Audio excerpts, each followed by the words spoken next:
kita ini untuk mereka tidak mengakses informasi-informasi termasuk game-game yang mengandung kekerasan.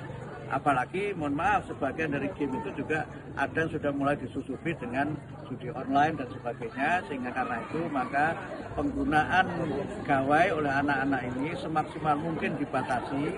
Kontrol orang tua sangat penting agar mereka tidak menggunakan media ini secara berlebihan, yang itu juga merusak kebiasaan fisik mereka karena kurang beraktivitas. Kalau kebanyakan main game itu jadi mager juga. Kalau kebanyakan mager itu motoriknya kurang bergerak, peredaran darahnya kurang lancar, dan mereka kemudian menjadi anak yang emosional juga. Nah, inilah yang saya kira perlu diantisipasi sejak dini. Bagaimana kebiasaan-kebiasaan anak itu kita dampingi sehingga mereka kalau memanfaatkan gawai misalnya itu harus kita pandu supaya yang diakses adalah yang bermanfaat dan mereka dapat menggunakannya untuk kepentingan-kepentingan yang bersifat edukatif dan bermanfaat. Mungkin panduannya mungkin seperti apa? Mungkin ada langkah-langkah protektif yang dikoordinasikan sama Menkom Gigi juga mungkin atau itu kan yang kemarin kita luncurkan di program peluncuran itu ya, penandatanganan kesepakatan bersama 6 kementerian untuk program Tunas itu yang sudah ada peraturan presiden.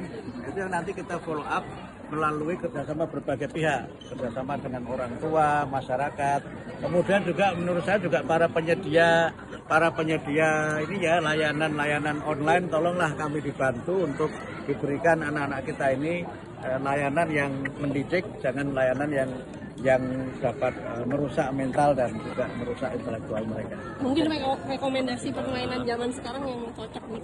Ya bisa, misalnya sekarang kan banyak ya permainan-permainan yang edukatif, misalnya yang mendorong untuk mereka berpikir tingkat tinggi, problem solving, itu kan bisa.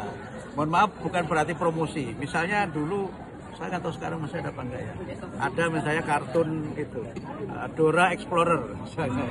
Itu kan diajari berpikir tingkat tinggi kan, dia misalnya bagaimana pergi ke rumah nenek. Itu kan bermasyarakat, melatih bermasyarakat, pergi ke rumah nenek. Kemudian bagaimana cara ke rumah nenek, dia tidak bergantung pada orang, tapi oke, kita cari peta. Itu kan kemampuan anak membaca peta. Nah kan, setelah itu kemudian dia jalan mengikuti peta itu, oh ternyata tidak selalu mudah. Di situ ada sungai. Wah, kalau ada sungai gimana caranya menyeberang? Itu kan problem solving untuk tingkatan anak-anak. Oh iya, di sana ada jembatan. Nah, itu kan contoh bagaimana tayangan itu melatih anak-anak untuk punya sikap sosial, kemampuan menyelesaikan masalah sesuai dengan tingkat kemampuan intelektualnya, dan itu disajikan dalam bahasa-bahasa yang juga mendorong mereka berbahasa yang baik.